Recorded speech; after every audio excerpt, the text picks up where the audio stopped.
Bonjour à tous et bienvenue dans le podcast Pas à Pas, le podcast qui t'aide à éveiller ta conscience.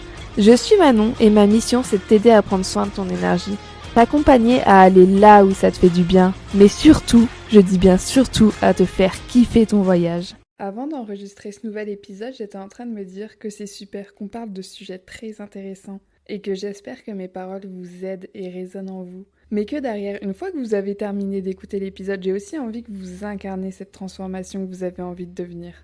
J'adore parler avec vous, je pourrais rester là derrière mon micro des heures et vous partager des choses, mais j'ai aussi envie d'être dans le faire, pas que dans le dire. Les sujets dont on va parler, c'est des sujets qui me touchent aussi personnellement. Et je vais pas vous parler de sujets que je n'incarne pas moi-même. Alors on va se lancer des petits défis, parce qu'il y a que comme ça qu'on avance en incarnant notre savoir. Alors si tu veux vraiment incarner ce changement, reste jusqu'à la fin de l'épisode, on va se faire un petit action-vérité, ok ? Le sujet dont on va parler aujourd'hui, c'est sur le regard des autres. Alors déjà, on va rappeler que personne ne peut se libérer du regard de l'autre. Personne n'est absolument indépendant du regard de l'autre. Et finalement, on en a tous besoin, ça nous fait grandir. L'enfant a besoin du regard de ses parents, le professeur existe grâce à ses élèves, les amis se comparent les uns les autres. Le problème, c'est quand ces regards prennent trop d'importance dans notre vie. Le regard des autres, ça relève à la fois de l'estime de soi, de la peur des autres, de l'apparence physique, du lien social et du jugement moral. Plus ta confiance en toi est basse, plus tu vas donner de l'importance au regard de l'autre. Donc l'important, c'est donc de renforcer sa confiance en soi pour accorder au regard de l'autre la place qu'il mérite. L'autre, il juge avec ses propres lunettes et avec ses propres croyances, comme on le fait nous-mêmes.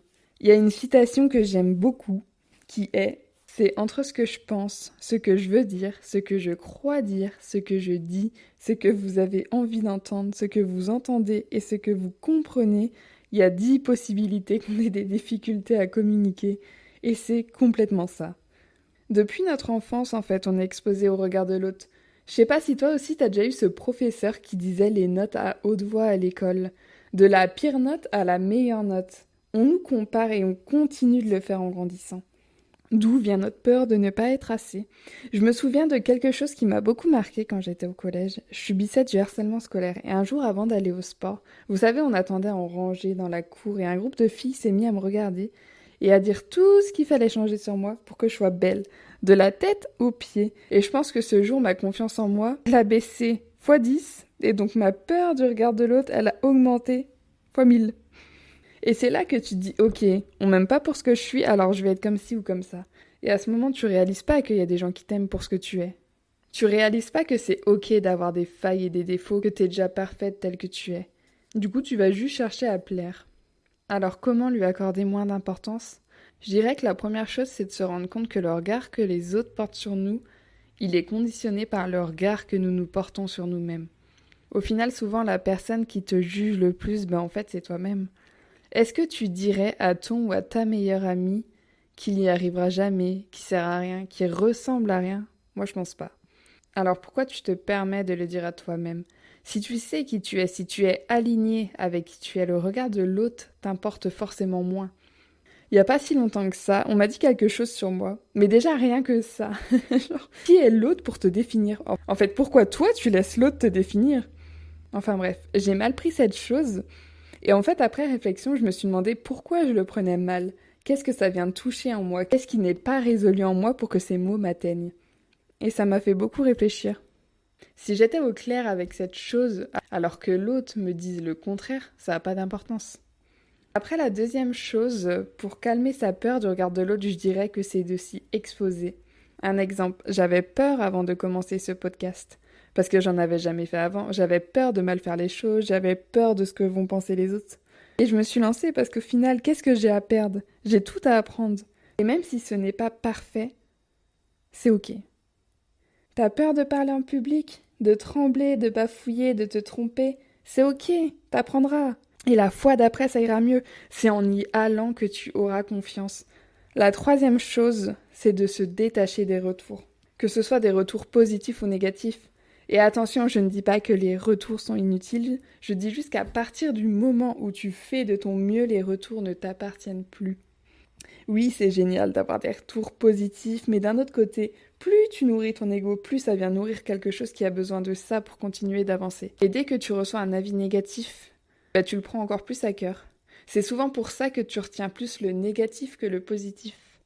On va dire sur les 200 commentaires que tu peux recevoir, s'il y en a 199 de positifs, mais que l'autre, il y en a un qui est négatif, ton cerveau va se focaliser sur le négatif. Alors il faut que tu arrives à tromper ton cerveau et à retourner ça. Va voir les avis de ta musique préférée, de ta série, de ton film préféré. Il y aura toujours des retours négatifs. Et c'est ok, les gens ont le droit de ne pas aimer, mais juste comprendre ça en fait. Juste ça. Que de ne pas être aimé par quelqu'un, c'est ok. C'est déjà énorme. Faut accepter de pas toujours correspondre à ce qu'attendent les gens, à leurs critères, à leurs valeurs, et oser afficher ta différence. Tant que tu essayeras de plaire aux autres en te faisant passer pour quelqu'un que tu n'es pas, ça n'ira jamais. Tu seras aimé pour ce que tu n'es pas, et tu continueras à vouloir rechercher de l'amour parce que toi, de ton côté, ça sera jamais suffisant. Plus tu seras toi-même, plus tu seras aimé. Faut que tu donnes plus de place à comment tu es qu'à ce que les autres vont penser de toi. Tu as peur d'être gêné, va gêner. Tu as peur de parler en public, alors va parler en public. Et tu pourras écouter 10 podcasts sur comment faire pour avoir moins peur du regard de l'autre. Tu pourras lire tous les livres que tu veux. Si t'agis pas derrière, c'est comme si ta vie, tu la mettais à un feu orange en fait. T'avances pas, tu recules pas. Juste t'es là, tu bouges pas. Du coup, on va se lancer des petits défis. Si par exemple ta peur c'est de déranger, tu vas aller à l'épicerie du coin, au boucher, peu importe, à la boulangerie. Tu vas prendre quelque chose, mais en fait tu vas changer 5 fois d'avis. Et tu vas aller oser déranger. Et je veux voir ce défi. Alors tu vas me l'envoyer sur Instagram et je le partagerai pour que ça inspire aussi d'autres personnes. Et c'est comme ça que tu prendras confiance en toi. Pas à pas, en repoussant tes limites et en y allant. Sur ce, j'attends de voir ton petit défi sur Instagram. Comme toujours, si l'épisode t'a plu, n'hésite pas à le partager autour de toi. Je te dis à la semaine prochaine et surtout, prends soin de toi.